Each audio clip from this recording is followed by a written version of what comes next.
UALR Television is pleased to bring you the Clinton School Speaker Series. Throughout the year, the Clinton School of Public Service hosts national and international leaders and public figures. Here's tonight's speaker.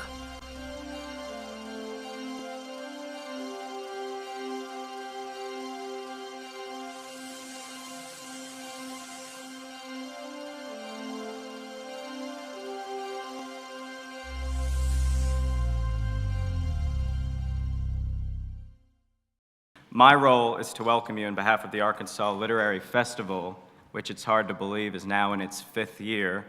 As all of you know, it got its start in 2004, and over at the Central Arkansas Library System, which will actually be accepting the authority and control over the festival after this year, which we're very excited about.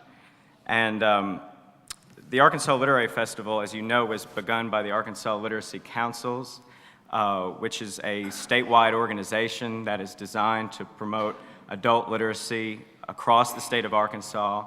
There are 75 local councils around the state that train adult literacy tutors who work directly with adults to teach them to read, and all of you know how important that is for our state. And they do good work, and the Arkansas Literacy Councils have organized this festival with these free events for everybody, and I hope you'll keep that in mind and may be able to support the Arkansas Literacy Councils in some way. Also, on behalf of the festival, I'd like to thank the Clinton School for hosting this event. It's a terrific venue. And without further ado, I would just like to very briefly introduce our speaker. As you all know, E.J. Dionne is one of our nation's most prominent political columnists. He's with the Washington Post. He's also a senior analyst with National Public Radio. He's a senior fellow at the Brookings Institution. And he's also author of many books, the most recent of which is called Sold Out: Reclaiming Faith and Politics After the Religious Right. It's a fascinating book, which he will discuss right now. Please welcome E.J. Dionne. Thank you. Thank you all for coming and for this fantastic welcome. I have a feeling I'm going to be voting for Warwick someday, don't you? And I'll enjoy doing it, too. And that was such a warm introduction. It was better than the one I give talks now and again around the country about politics. It was much nicer than the one I received recently, which ended. And now for the latest dope from Washington, here's E.J. Dionne. And you have a wonderful political raucous political tradition here. What you probably don't know is that in Warwick's home state of New York, they still have kind of a raucous political tradition. One of my favorite political stories is out of New York State when Al Smith was running for governor, and he had a nice crowd like this in a room, and a heckler in the back of the room stood up and said, "Tell us all you know, Al, it won't take long." And he said a little louder than that. And Al Smith, a clever guy, sort of looked at the heckler and said, "I'll tell them all we both know, and it won't take longer." And after I'm introduced by someone this distinguished, I figure I should sit down and let him come up here. And I also want to thank Skip Rutherford and all the folks who put this great book festival together. You know, it's being here in the Clinton Library brings back so many memories. My first visits to Little Rock were in 1992. When Bill Clinton ran for president. And I am talking about faith and politics, and on the way here, when my new friend Steve was driving me in, he mentioned Dee Dee Myers, and it reminded me of one of my favorite stories on this subject of religion and politics. It was fairly early in the 92 campaign, and then Governor Clinton, it was a Sunday morning, and as he often did on Sunday morning, he went and preached in 4 African-American churches. Now, first of all, as all of you know, with Bill Clinton, it wasn't 4 African-American churches. He understood the theological differences between a Church of God in Christ and a Baptist church and an AME church. So all the political message was the same, but there was theological nuance. You're not supposed to use that word in politics after 2004, but there was theological nuance. But the message was the same. And again, Bill Clinton's a great preacher. He has that really well-thumbed Bible of his, probably had it since he went to Sunday school, and he was great all day. And as we're leaving the last church, some terrible news story was breaking on Bill Clinton, and all the reporters are sort of scurrying, trying to cover that story. And I went up to Dee Dee Myers, and I said, "You realize why this keeps happening to Bill Clinton, don't you?" And she's looked at me and said, "No, why does this keep happening to Bill Clinton?" I said, "Because God is punishing him for not pursuing his true vocation, which is as a preacher." And so, if you ever wondered, that's what was going on.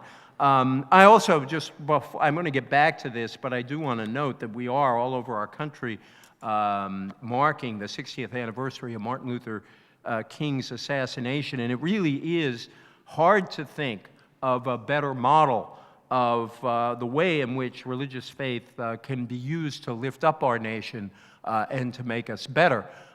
You can't understand Martin Luther King's public life without understanding the part of him that was a minister and that looked to the Old Testament prophets and to the New Testament as a call to action and a call to justice. And I think we should all, I know we are all thinking about him today and what a loss that was for our country. I'm going to talk a little bit about Sold Out, but I'm really looking forward to the Q&A because if there are two subjects on which lots of people have strong opinions, they are religion and politics, let alone the two of them. And I always say I wrote this book in part because you're never supposed to talk about that in public. And I grew up in one of those households where we're always talking about religion and politics, as probably many of you did. This is one of the only books on religion that's favorable to religion that begins with a joke, the very first two paragraphs. And I've told this joke so often, it is one of my favorite jokes, that dear friends have heard me tell it about 15 times, and I promised them that once I put it in the book, I'd stop telling it, but the spirit is willing and the flesh is weak. And besides, it really does summarize, I think, quite a lot about why we're talking about religion and politics so much. It's the story of Mrs. O'Reilly and her son, who dutifully took her to the polls, election after election after election. And Mrs. O'Reilly always voted straight Democratic. Her son had become a successful member of the upper middle class. He called himself an independent, but actually he voted for quite a lot of Republicans. And as was their routine, the son asked the mother, "Mom, how are you going to vote?" And as always, she answered straight Democratic. And the exasperated son one time, was just tired of it, and he replied, "Mom, if Jesus came back to earth and ran as a Republican, you would vote against him." And Mrs. O'Reilly looked at her son and said, "Oh, hush, why should he change his party after all these years?"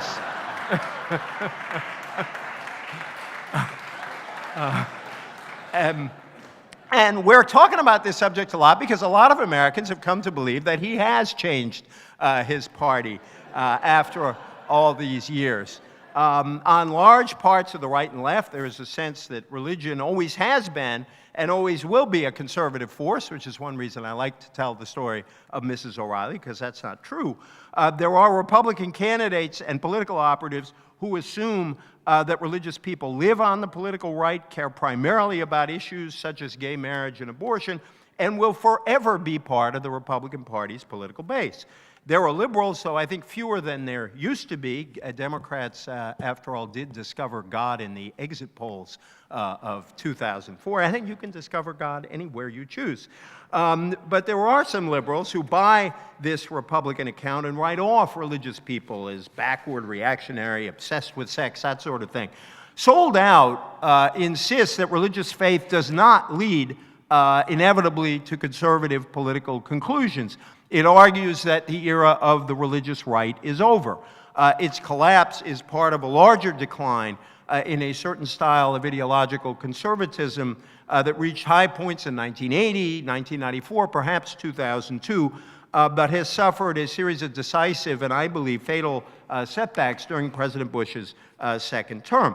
The end of the religious right does not signal a decline in evangelical Christianity. On the contrary, it is a sign, if a Catholic like me can use this term, of a new reformation among Christians who are disentangling their movement from a political machine.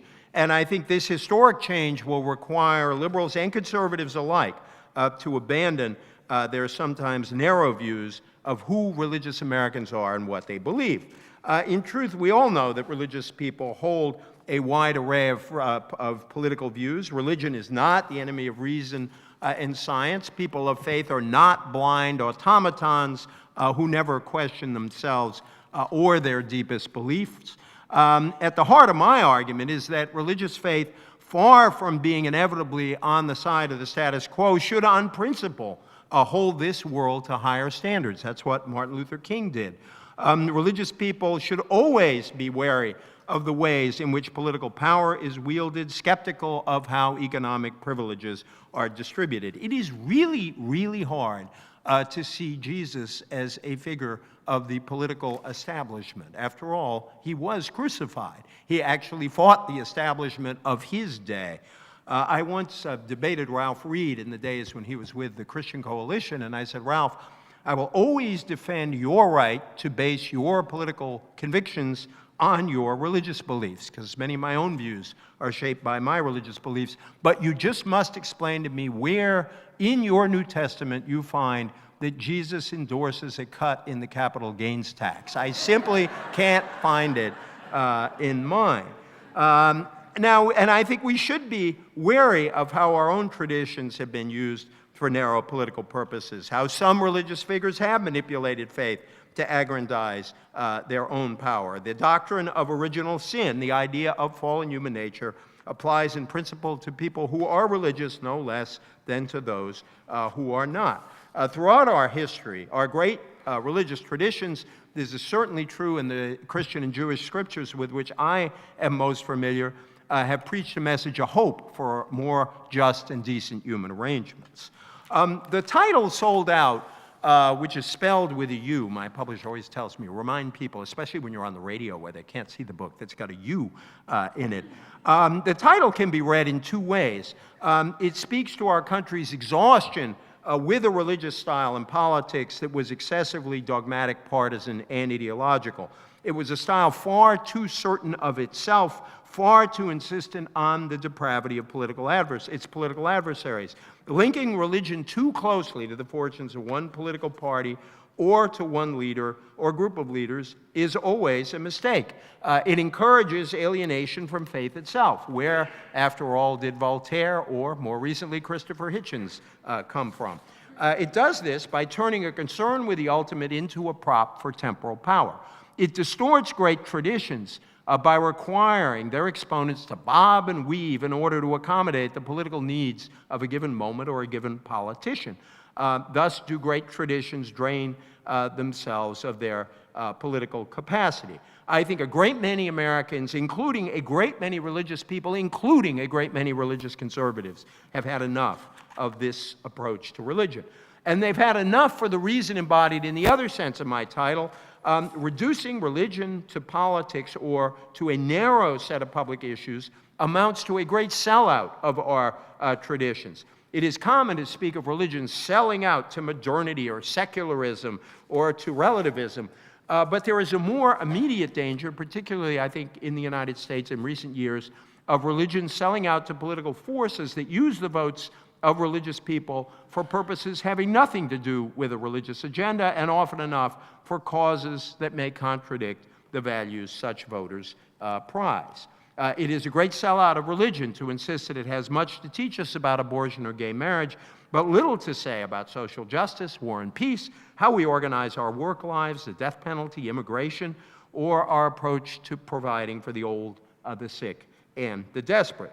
Religion becomes less relevant, not more relevant to our public life, when it is marginalized to a predetermined list of values issues. Remember those exit polls in 2004? Voters were given a choice about why they cast their ballot. They could check moral values or Iraq or the economy or education. Now, I always ask audiences this. Is there anyone in this audience who cast their vote in 2004 on the basis of immoral values? I've been waiting for someone to say yes so that I could invite them out for a drink after the talk. It would be kind of fun. But think of what that question said. If you had a moral concern for education, you were not a moral values voter.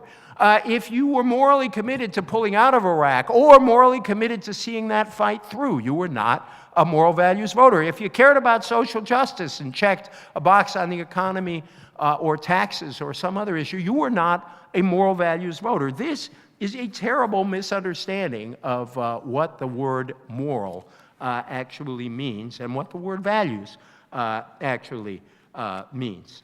And so my book is an argument against that approach, that narrow approach to values. Voters worried about poverty, war and peace, the justice of our tax system are just as concerned about values as voters who may be casting their ballots on the basis of abortion or gay marriage. The core idea of the book is that the religious winds are changing, and I make this rather bold assertion that the days of the religious right are over, and we can talk about that, and people challenge me on that or say it's a kind of wishful thinking from some Massachusetts liberal. I am a Massachusetts liberal. And it is true that the Christian right has had many resurrections, which is appropriate for this movement. But I really think it's hit the end of the line. I think the 2008 campaign has already shown that. The transformation is visible in the fact that the two remaining candidates at the end, John McCain and Mike Huckabee, were both opposed by all of the leaders of the old religious right. It's forgotten that Pat Robertson endorsed Rudy Giuliani and appears not to have performed any miracles on his behalf. John McCain won the nomination being opposed by a lot of the leaders of these groups. I have to say about Mike Huckabee that I had a certain fundamental affection for your governor because I took a flyer very early. I see some shaking heads, but you'll hear me out.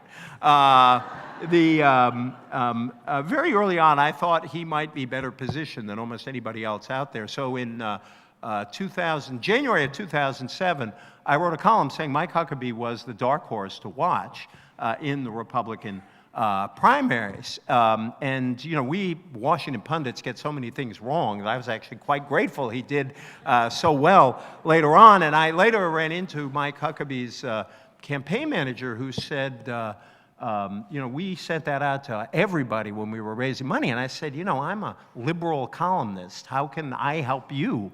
And he said, you send out what it is you have, and you are all we had.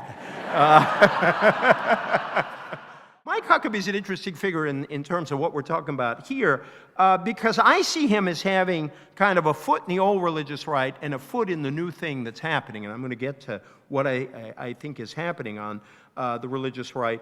You know, he took very strong stands on abortion and gay marriage, but he did preach a gospel of populism on issues like trade, the value of government. He was not very kind to Wall Street. Now, he was no William Jennings Bryan. I did find that tax plan of his a little bit wacky myself.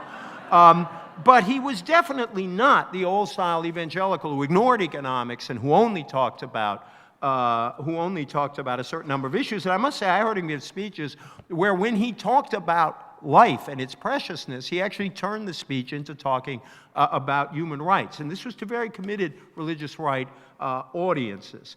I think what Huckabee's candidacy showed and McCain's victory showed is that the evangelical electorate is tired of taking marching orders from politicians who seem to care more about protecting the wealthy than ending abortion, more about deregulation than family values.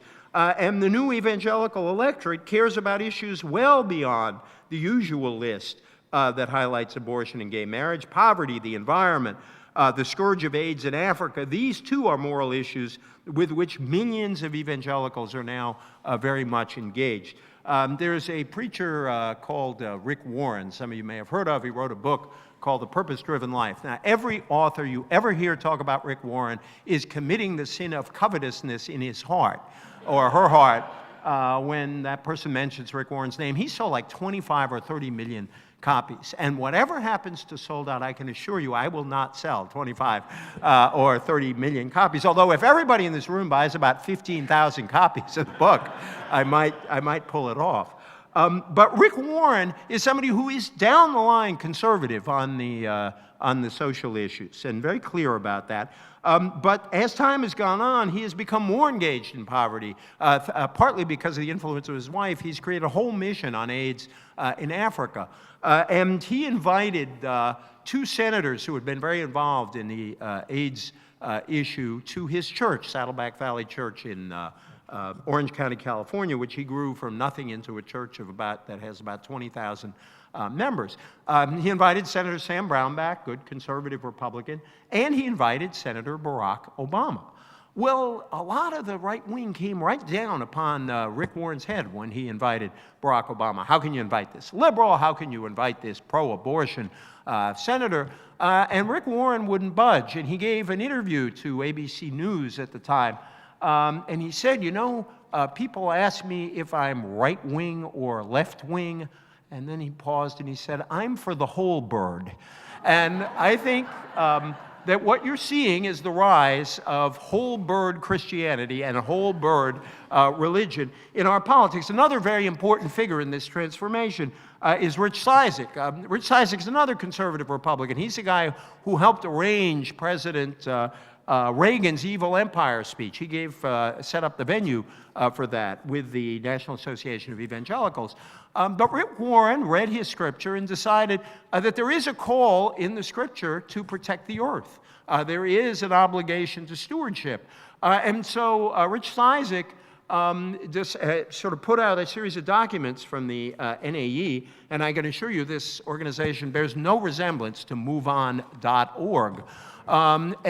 Taking a very strong stance on global warming. Well, again, some folks on the right wing came down on Rich's head, and he insisted, no, this is biblical. The NAE voted 37-1, the board, on Rich Cizik's behalf. And this concern is not just a kind of grass tops movement, it's a grassroots movement. There are millions of younger evangelicals who take stewardship very, very seriously. So there is real change going on, I believe, in the religious community. But the Democratic Party is also changing, and not just because Democrats studied the exit polls and discovered God in 2004. In Barack Obama and Hillary Clinton, the Democrats have candidates who are religiously literate, believers, thoroughly comfortable discussing their faith and its implication for their views on policy. Obama signaled this change in a powerful 2006 speech in which he criticized liberals who dismiss religion in the public square as inherently irrational or intolerant. In the same speech, Obama made the other point. No matter how religious they are, he said, or may not be, people are tired of seeing faith used as a tool of attack. They don't want faith used to belittle or divide. He said at another point that people don't like faith used as more screed than sermon. Hillary Clinton, as many of you know, has spoken often about the importance of her Methodist faith from the time that she was young. I've always thought, I don't know how many of you saw this, but there was Jim Wallace, somebody I admire who's written a lot on this subject, arranged this set of interviews on CNN with the candidates last year on their faith and how it linked up to politics. And Obama was there, and Hillary Clinton was there, and John Edwards was there. And to me, it was one of the best appearances by Mrs. Clinton, because there was a kind of comfort and an obvious sincerity in the way that she talked about how her faith got her through hard times and how it also influenced her approach to politics. So I think something very important is happening, and it's something that's deeply rooted in our history. In a funny way, you could say my book is an argument with liberals that they ought to take religion seriously, not because it's electorally convenient, but because the best thing about liberals in principle is they're against prejudice. And they have fought prejudice against African Americans, and they've fought prejudice against Jews, and they've fought prejudice against people who are gay or lesbian. Liberals ought not to be prejudiced against people of faith. But it also suggests to conservatives that they give their own Bible another look and consider what its implications are on a broad series of issues. You cannot understand American liberalism if you don't understand faith. the evangelical movement, the rise of evangelicalism before the Civil War, was at the heart of the anti-slavery movement. My friend Jim likes to note that the altar call, which is now so familiar, was originally started by the abolitionists, where you came to the altar to declare your opposition to slavery. The progressive movement in our country was religiously inspired. Consider this: Teddy Roosevelt, 1912, when he accepted the Progressive Party nomination, ended his speech with the words, "We stand at Armageddon and we battle for the Lord." It'd be really interesting if Hillary Clinton or Barack Obama ended their speech like that. I don't expect them to. But the Lord, in this instance, was presumed to be on the side of Teddy Roosevelt's Progressive Party. And we can go on, and the Civil Rights Movement obviously is the best, most recent example of how faith has inspired progressive social action. I want to leave time for Q&A, so I'm going to skip a lot of stuff. I just want to go to make a couple of points. One is, I like the idea that you had Christopher Hitchens here last year. I take some issue with Christopher in my book, although I actually think that the neo-atheist challenge, as I call it, ought to be seen as providential by believers. Because if, as the scripture says, you cannot give an account of the faith that is in you, and if you cannot give a rational account of the faith that is in you, you have to go back to the drawing boards. I wrote before these neo-atheist writers came along, and I find the sort of neo-atheists, I like sort of atheists the average atheist better than some of these writers, because the writers are more dogmatic than the dogmatists they condemn. But I admire the courageous atheist in the little town who's going to take issue with the believer and have a real argument about the meaning of faith. I once wrote a column about this, and I used in my column a headline, with attribution, very important to acknowledge that, to a magazine called The New Republic, where somebody called Leon Wieseltier wrote a great essay. He's a believer, and he was defending atheists. And the headline was, "God Bless Atheists." And I got the best email I ever got as a columnist. And it was from an atheist. And first of all, when your email address at the bottom there, you get somehow, maybe it's original sin, people tend to write you more when they disagree than when they agree. And my favorite repeatable negative email that I ever got, this is a polite crowd, began with the words, "Dear Mr. Dion, are you as dumb in person?" So whatever you get out of my talk today, you'll be able to answer that question, each and every one of you. And I think those of us who are believers need to acknowledge that religion has been misused. No moral person can approve of the manipulation of religion by ruling groups. No honest person of faith can deny that many religious traditions, including our own, have been misused and probably will be misused again in the future. What must be challenged is the assumption that religion depends on, and this is really following Christopher's argument, depends on anesthetizing reason, or holding the intellect in contempt, or waging war on science, or denying the possibility of progress. A faith in God does not lead inevitably to a contempt for this life or this world, to the loss of faith in human possibility, or to the death of human self-respect. Christopher's subtitle asserts, "Religion poisons everything." And all I want to say is, everything? Everything? Is this the history of faith? Is this the faith we know? Is this Martin Luther King's faith? Is this the faith that sends people to soup kitchens? Is this the faith that has challenged ruling groups? I don't think we need to assert that religion poisons everything. And I don't think we should want to. I think that the best answer to the neo-atheists is that great old line, "By our work shall ye know us." Best answer to neo-atheists in the end is not simply an intellectual argument. It is an argument from action that shows what religious people are capable of doing at their best. And lastly, I think faith calls upon us, and you'll see that I'm shuffling here because I've lost my favorite Lincoln quote. in my notes. Because I think one of the paradoxes is that faith properly understood should teach us humility and doubt.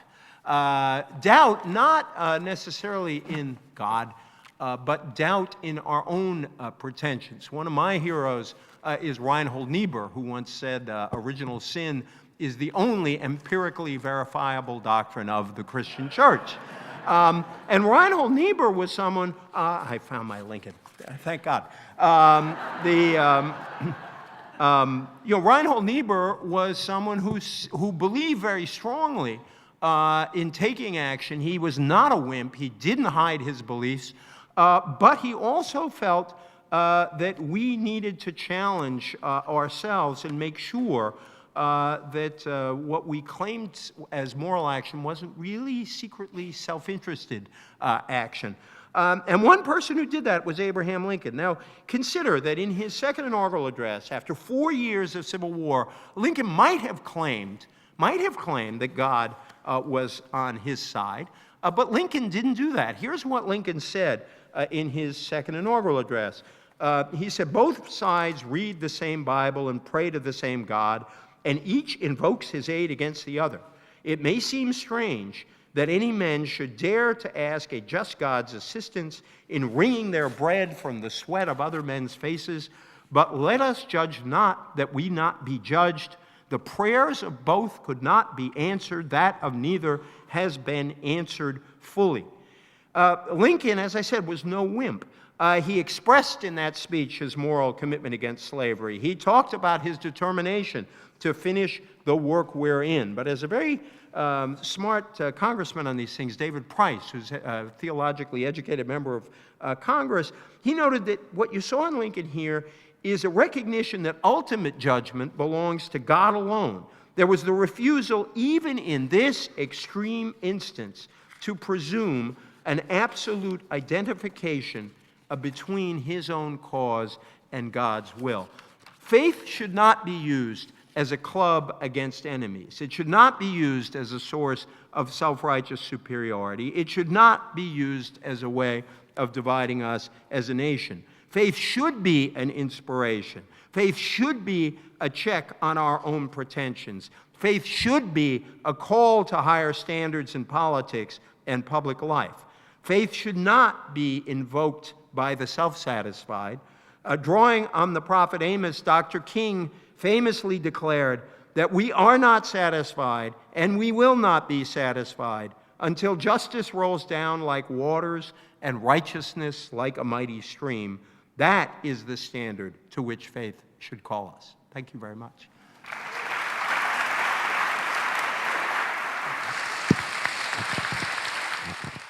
And we have I love to do Q&A, and we have a division of labor here. I'm going to be the nice cop, and Warwick is going to be the tough cop, which means that at sort of 20 minutes, the question, he might call upon somebody, maybe a little before 20 minutes, he might call upon somebody to end their question. I was at an event recently where someone said, please no speeches, although I don't mind if somebody wants to give a speech, and make sure that your words turn up, your voice turns up at the end, so at least the speech sounds like a question.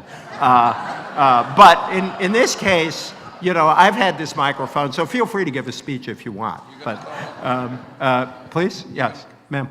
Hi, Jane Carolyn Staley. Yeah. Oh, it's great to see you. One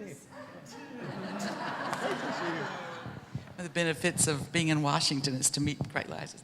One of the things that I think about, I'm a Baptist preacher's kid, and I grew up. It seems to me that the problem happens when either party begins to align itself with narrow interests. I never knew a Republican as a Baptist kid. And I understood that Democrats were working people. And Republicans were very respected, of course, but had more business interests. And that's where our bankers, if they were in the Baptist church, were probably maybe Republicans. But then when I watched in horror in the 70s, and I'm still not over the whiplash, as Ronald Reagan stood in front of a church and had his picture made, at about the same time that the Democratic Party seemed to have aligned itself with fringe but very important special interest groups. And the people of faith that I knew suddenly didn't feel that the Democratic Party represented traditions. Can you point to was that kind of the time at which this crisscross happened, and a whole generation of young people don't even know that there used to be Democrats who are Christians? What happened? Right. No, thank you very much on that. If I can just tell a quick story on the side, because of one of the things I learned very early on is that in terms of religion, sometimes people come to really dislike each other because of their religion, and it's not right and it's not fair. And I learned that a lot depends on where you are and what the relevant divisions are. And as you all know better than I, in many old southern small towns, the real split was Baptist and Methodist. And the way I learned this is when I was, my dad died when I was 16. He was a wonderful dad, but he died young. And a gentleman in the neighborhood became kind of a second dad to me. And his name was Bert Yaffe. And he ran for Congress in 1970. His campaign was kind of my life that year. And but he was a Southern Jew, and in one of, as you know, there's a tradition in the South where many Jews went to a town, opened the general store, and that was Bert. So he was the only Jew in Sparta, Georgia, the only Jewish family in Sparta, Georgia. So when he was 16 years old, he wanted to go out with a Methodist girl in town. And her parents said, well, that's okay, but you got to join the Epworth League, which most you know is the Methodist youth group. Well, my friend Bert proceeded to get elected president of the local Epworth League in Sparta, Georgia. So that was good, but then he and the Methodist girl broke up, and then he wanted to go out with a Baptist girl. And as Bert tells the story, forgive my language, they didn't give a damn that I was Jewish. What they couldn't stand is that I had been president of the Epworth League. So that's an only in America kind of story, I think. I think there were a bunch of things that happened. One, the sort of 60s counterculture and all of that stuff created a backlash. I think there was a sense that, say, people in my part of the country, people in universities, people who ran the television network somehow looked down their noses at evangelicals and fundamentalists. And you just have to go back to Inherit the Wind and the way William Jennings Bryan was treated. And by the way, Bryan was a great progressive. We forget that on almost every issue of the day, from women's suffrage to a progressive income tax to campaign finance reform to war and peace, William Jennings Bryan was a real progressive. But by the end of his life, the sort of sophisticated people all looked down their noses at him. So I think there was this sense of fighting back against elitism. Nathan Glazer, a great sociologist, called the religious right a defensive offensive. So I think that was also part of what went on. And then there were issues like abortion. Abortion was very important. The end to publicly prescribed prayer in schools. Personally, I think religious people should welcome the fact that we had an end to that. Because can you imagine what could be now in our pluralistic country an acceptable prescribed prayer? I mean, holy Father, Mother, Life Force. I mean, how do you begin such a prayer? And it would be disrespectful to everybody's tradition. But nonetheless, there was a sense that something was being taken away. So I think all of those factors, and then I think that, the Republicans did a very good job of playing with those issues. And on abortion, in my book, I talk a fair amount about abortion. And to me, there is room for kind of ending the wars over abortion. And, because in some deep way, I am a pro-lifer. And I think we have too many abortions in our country. Our abortion rate is higher than the abortion rate in many other countries that have legal abortion. And it seems to me, at the same time, I tell my Right to Life friends, you honestly believe that even if Roe v. Wade fell, we would outlaw abortion in most of this country, particularly in the first trimester. And do you really believe that if abortion suddenly became against the law, we would radically cut the number of abortions? The Right to Lifers rightly talk about and are disturbed about how many abortions have been performed since Roe v. Wade. We don't have any count on how many abortions were conducted before Roe v. Wade, but we could do a lot to cut the abortion rate. The abortion rate went down 11% in the 1990s, partly because of economic improvement. Former Senator Bob Kerrey gave a great talk on this once where he sort of posited, think of a single woman working in a factory where she was paid a decent wage and had health coverage. And then imagine she gets pregnant.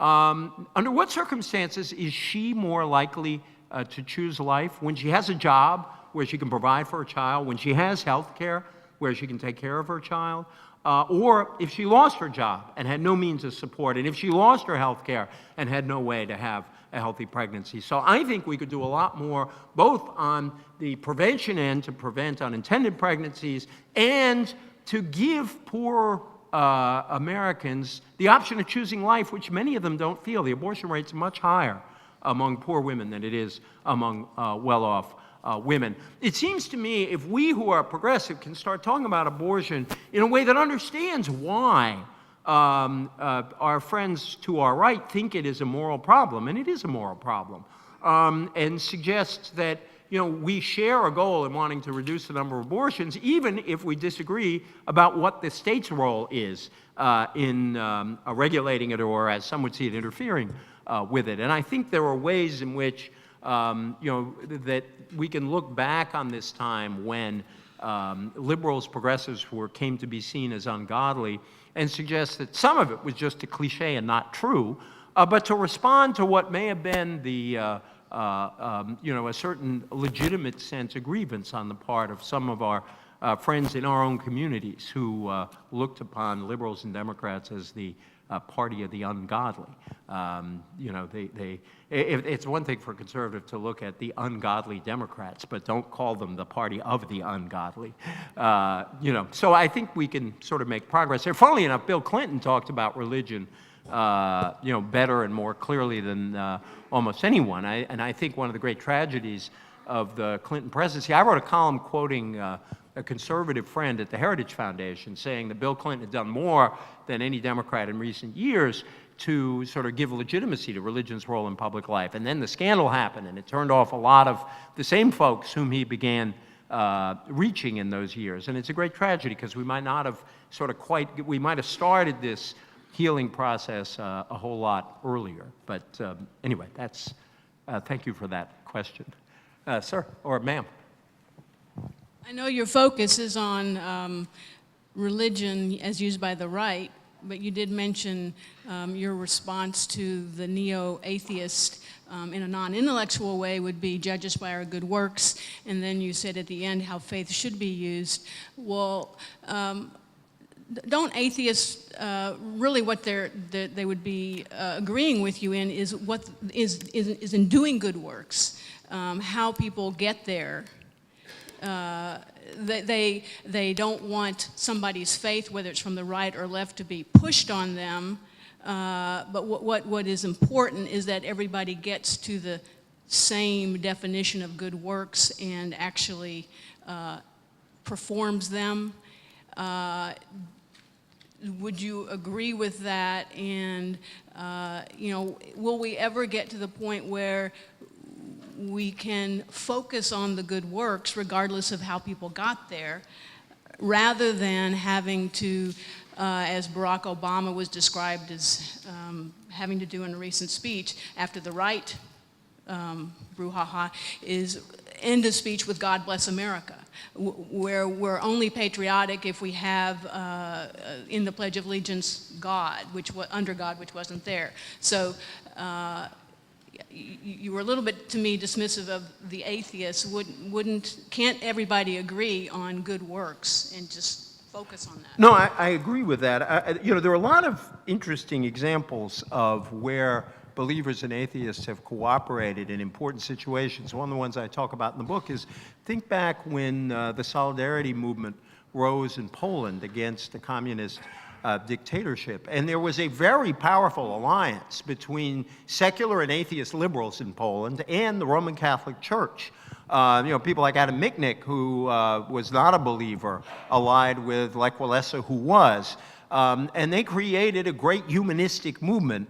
And there were atheist humanists and Christian humanists allied against dictatorship and oppression. The Civil Rights Movement there were plenty of people in the Civil Rights Movement who were not believers. In other words, the movement organized to a significant degree out of the African American church. A lot of the folks went south. Some were believers and some were not. So there were plenty of examples of that. And I very much, one of the ideas I talk about in the book is from a Jesuit writer called David Hollenbach, who talks about this wonderful idea that, religious liberty shouldn't just be based on tolerance or toleration.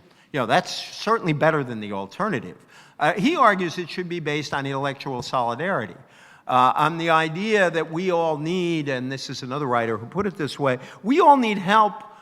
We all need both to give and receive help on the road to truth. And we could have a whole side argument on whether there is such a thing as truth. I think there is myself. But and I think that is the right approach. Where I fault my atheist friends is when they insist that faith is just all superstition, and that just because most believers know how complicated, for example, the process of creating the books of the Old and New Testament was.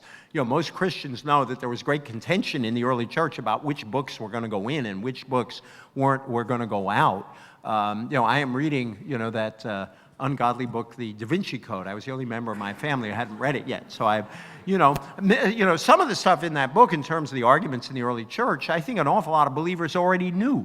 And where I fault my sort of atheist friends is they kind of assume that there's only one legitimate kind of believer, and that's the fundamentalist, who takes every single thing literally. Even Mike Huckabee, when he talked about in that interesting moment in the debate, did not try to defend literalism. He said there are things in the Bible that are hard to understand, which I thought was brilliantly diplomatic on his part.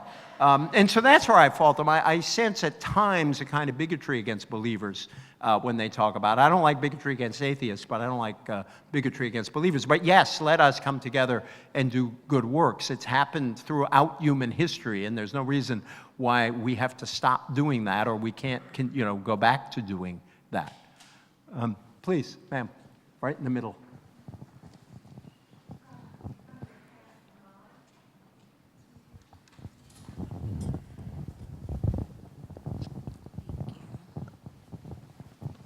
Okay, my question to you is, would you say that the spiritual state of America is strong?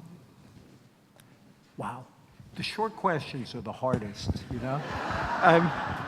Have you noticed that at these congressional hearings, the longer the question from the senator, the easier it is to evade for the guy, for the person. Somebody should give them shortness lessons. That was a wonderful question. Mixed. No, it's a very interesting question. There's a recent survey, the Pew Forum on Religion and Public Life, a group I've been involved in, but I had nothing to do with this survey, and it's a wonderful survey. Interviewed 40,000 Americans to sort of get a look at the whole religious landscape. And so, they could cut it so fine, they could even distinguish between atheists and agnostics. What they found is one of the fastest growing groups in the country are people without religion. And that you have gone from 5 or 6% self-identified, either atheist, agnostic, or no connection with any religion at all, up to 16%. Now, many people who might fall in that category would sort of berate me for even beginning my answer this way, because there are many people who are unchurched who consider themselves spiritual in some way, and I think that is one of the sort of new things that has happened in our country. I guess, when I say mixed, I think there are an awful lot of people who lead fairly rich spiritual lives and do care about things of the spirit, And I also think we are a very materialistic, this worldly society. I think it's one of the interesting areas where some of the most conservative evangelicals and some of the most progressive people I know agree that there is a degree of materialism in the country. You know, and honestly, nobody wants to be poor. My favorite political slogan always was this old Roosevelt slogan, if you want to live like a Republican, vote Democratic, because wasn't anybody coming along and saying, I don't want to live like them in those big houses with nice cars. No, we like that. But so I'm not against, you know, against people living well, but I think there is this sense of, you know, excessive materialism in the country, and that's shared, you know, widely. So I think there's some people struggle, but I guess my hope comes from the fact that I think lots of Americans struggle spiritually, struggle to be spiritual, struggle with religious questions, struggle against materialism even as they are part of it. And so I guess it's my favorite line in the Obama speeches is when he says, you know, my opponents are accusing me of being a hope monger. And a friend once accused me of being a feliciopath, which kind of meant, you know, I may see good things happening even when they're not. But I'm sort of optimistic in the long haul on these things because I think the genius of our society throughout our history has been our capacity for self-correction. And if we become excessively individualistic, we tend to become correct and become more communitarian. If we become too conformist, we have rebellions, individualistic rebellions. And I think this cycle that we tend to produce, that's, I think, a natural cycle in a free society, we tend to be pretty good at correcting ourselves, and sometimes you just get impatient if we don't correct ourselves fast enough. You have been watching the Clinton School Speaker Series, a public service program produced by UALR University Television in cooperation with the Clinton School of Public Service.